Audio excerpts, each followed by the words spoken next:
Thank you very much for inviting me to speak today. I'm going to do some thank yous at the beginning in case I run out of time at the end. Faye has very much supported me through both projects I'm involved in at the moment. And I also want to particularly thank Ben and everybody else who was involved in developing DOTS, because I think it's a really special programme. And as you've heard, I've been involved in training staff and developing curriculum programs around PSHE, mental health, young people's participation, healthy schools, all those sorts of things, SEAL. And it's not so hard to find programs that develop knowledge and skills and understanding, programs that also address how children feel about themselves. It's sometimes a bit harder to achieve, and certainly my experience of teaching DOTS, that's what we're seeing even at quite early stages. So I'm really sort of excited about teaching it and seeing how the children are receiving it as well. So I'm just going to talk for about 10 minutes about this particular project in Finland, and then I'm going to show you a 5-minute video of the children talking about it. Crosses over with lots of what you've heard from children so far already today. But again, it sort of shows how it's impacted on them really. I don't know how many of you know Cambridgeshire. It has a sort of reputation for being a leafy area, but there are definitely areas of disadvantage. One of those is the Fenland part of Cambridgeshire, and in the 2016 Social Mobility Index, it was 319th out of 324 local authority districts. And on the index of deprivation affecting children, the IDAC, it's in the second most deprived quartile in the country.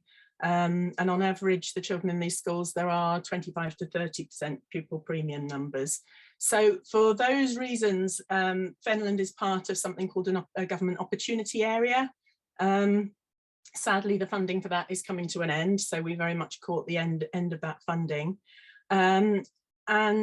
It's quite a strong cluster of schools there, particularly in the March and Chatteris area. They work together very closely, the head teachers, in a geographical cluster, as well as some of them being in academy chains. And the 5 of the head teachers got together to bid to do some mindfulness work in Key Stage 1. And it was a recognition, as lots of people have referred to, that over the last 2 years, well, really, those children in year 1 and 2 have not had a stable year in education. Their education's been very disrupted. And there was a feeling from teachers and the schools that children were finding it very hard to settle to learning. They were hesitant to come into school. They were finding it difficult to concentrate and pay attention. And in the opportunity area, there was a heading brought in called Readiness to Learn. And it was under that heading that the schools bid for the funding to do the mindfulness work with me. We wanted to set up a programme where I was delivering a lot of it in the first instance, but that long term it could work towards sustainability for them. So building in staff development as part of it as well. So the first thing we did, well, I had a session with the head teachers first of all, and then worked with them on developing the programme. And also they have a cluster coordinator who's been very key in sort of making this programme work. And then we ran a whole staff awareness session in every school. And every school nominated for the children I was going to work with a member of what we called supporting staff. So they were mostly teaching assistants. One was a family worker, I think, and they knew the children, which was key because obviously I was a visitor into school rather than a teacher from within school. And I did a total of 3 training sessions with all of the supporting staff. We also did a parent carer awareness session at the beginning of the programme, and then at the end a sharing session where the children shared with the parents and carers what they had been doing in the lessons. Obviously we were hoping that they would have taken the practices home and shared them as the programme went on as well, and that was a bit varied. And there was also I ran an 8-week course for the staff as well, and 15 teachers and TAs took part in that, and many of those are very keen to go on to train with Miss in either DOTS or Pause B. So the sort of package element of it was really important. And I would also say the role of the supporting staff was really crucial. They helped to support the children within the sessions.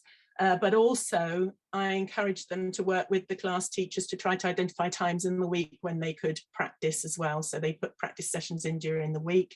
They put up displays, they helped remind children of the practices, and help children apply it when things happened in school. So they're always really important. So yeah, sorry, I think that probably outlines the whole program. It was disrupted by COVID inevitably. Parents weren't allowed into school when we first started, so I had to do some work online and on videos and things. It was very limited, the resources I was allowed to take into school, you know, any kind of even books and sort of soft toys and puppets and things were very restricted at the start. In the middle of the spring term, a couple of the schools got really bad bouts of COVID, and I got COVID. So there was quite a lot of disruption to the programme. And I always want to say, when you see the film shortly, you might think, oh, these are very articulate young people. But it was quite tricky getting permissions for children to be on videos, and particularly shown in a public arena like this. So these are children we can get permissions for, and also children that would be articulate enough to speak about their experiences. I certainly experienced the gamut of behaviour. We had children rolling around on the floor for the first 2 or 3 sessions. I had boring without stop for half an hour, which was quite impressive. And we had a child who, when we did the second parent session, projectile vomited everywhere, just as the session was about to start. So we had our challenges. Sometimes I think when you show the videos at these things, it looks like it all worked perfectly. And yeah, it was, you know, we went through all of those things. What I would say, and I'm just in the second group of schools now, because I did 3 schools last term, 2 schools this term, and I would say that I taught 10 sessions. So I've sort of developed 10 sessions from the DOCS curriculum, which are half an hour each. We've got nearly halfway through the DOCS programme with those.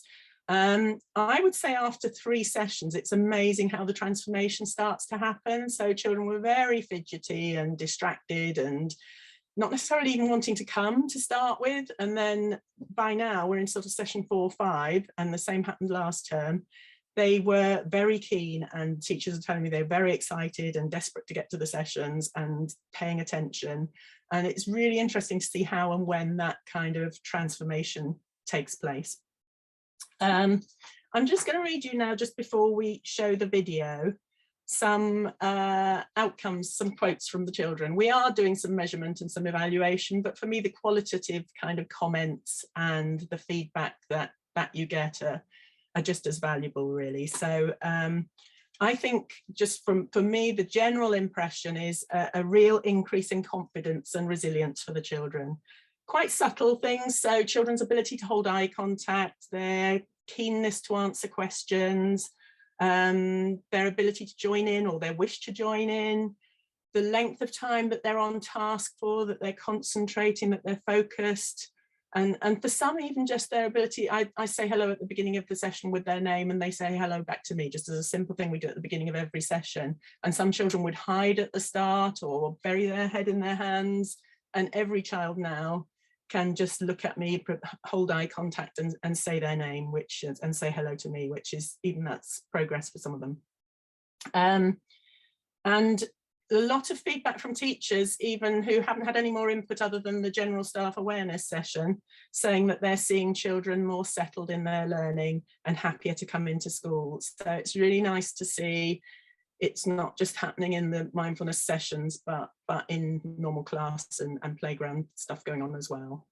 So just going to give you some of the quotes from children, from teachers, from parents. So these are from some teachers. So, her transitions in the morning are much easier now. She's more confident to say when she's stuck, and she is open to new ways to tackle problems. She talks a lot about different ways she can help herself. Next one is noticing others' feelings more, and is able to explain how his body feels when he becomes distressed. He tends to be more focused after the DOTS sessions. Mum has said she uses it a lot at home. Her older sister is 17 and can be quite stroppy. C often tells her ways that she can calm down. Love that one. F is much more confident in himself. He will now happily share his work with the class and talks much more freely. Jay will happily demonstrate dots and is very proud of what he has learnt.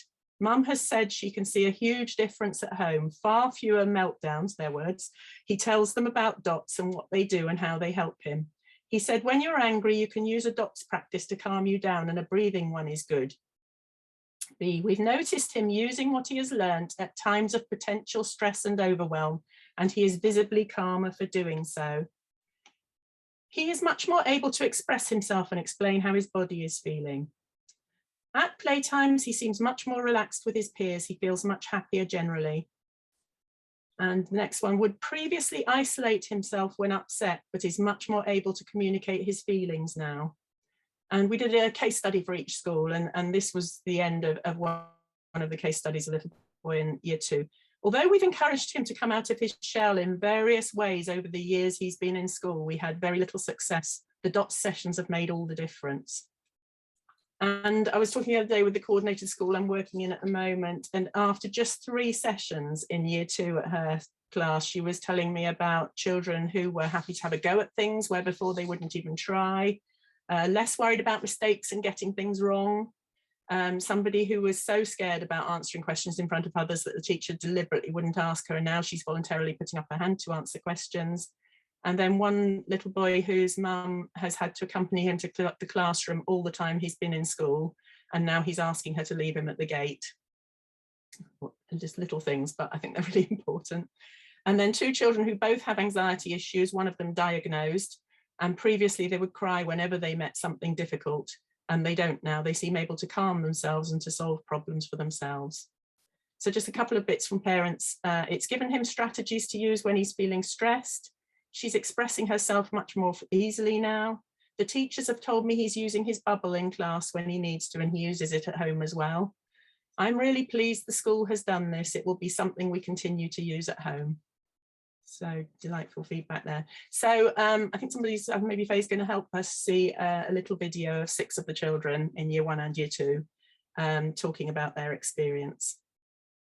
Okay. Tingly, where are you tingly? Feet. Tingly feet, lovely, Alora. Shaky legs. Shaky legs, that's great. Well done, Eva. I'm wobbly. You're feeling wobbly, great. Harry. Same as Ella. Same as Ella. What was Ella saying? Tingly feet. Tingly feet, well done. One more time. 1, 2, 3, shake. Oh, great head shaking, and freeze. Anybody notice anything else? Notice anything different, Laura? My hair keeps on going into my eyes after shaking. Oh, good noticing it, Laura. Well done. Hair in your eyes, Joshua. It makes my body feel very wobbly. Makes your body feel wobbly. Well noticed. When we're like overexcited or when you're like really angry at somebody, if they want to stop that, then like you need to calm down yourself and like do all that. Really nice answer. Thank you, Joshua. Have you used it when you felt like that? Yeah. Can you give me an example of a time when you... Like when I was getting too angry with my dad, and I done the bubble and the blowing. You blowing on your finger? Did you? And did it help? Yeah, it helped me feel better. That it's actually really helpful for people who really struggle with things. Can you give me any examples? Like when they're struggling to go to sleep because they're worried about something. And what might they be able to do then? They might be able to try teddy breathing because that's helpful, and then when you can't sleep in the night. Lovely. Have you used teddy breathing sometimes? Yeah. Have you? And how did it help? It helped because it made me feel calm when I was crying about my granddad. Who's going to do the next one? Go on, Joshua. Laura. I'll tell you what, this time when you do it, would you like to do it and we'll send it around? When might hugging breath be useful, Laura? when you need a hug, but there's no one to hug who likes you. Oh, that's lovely. So you could hug yourself. Yes, that would be nice, wouldn't it, Ella? When you're sad. When you're sad, do you think doing hugging breath would be nice when you're feeling a bit sad? Yes, lovely. Okay. I like being in a bubble because it makes me feel calm and happy. I like dots because it makes me feel calm and happy, and whenever I see a friend who needs help because they're having trouble with something, I'm going to teach them how to do dots. And I'll also do smile tennis for people who are really sad. What you like about dots and when you're going to use it? I really like about dots because it like helps people when they're like poorly, and then they can like do the dots if they're like too worried, and I really like it because it like because it calms me down when I'm really angry.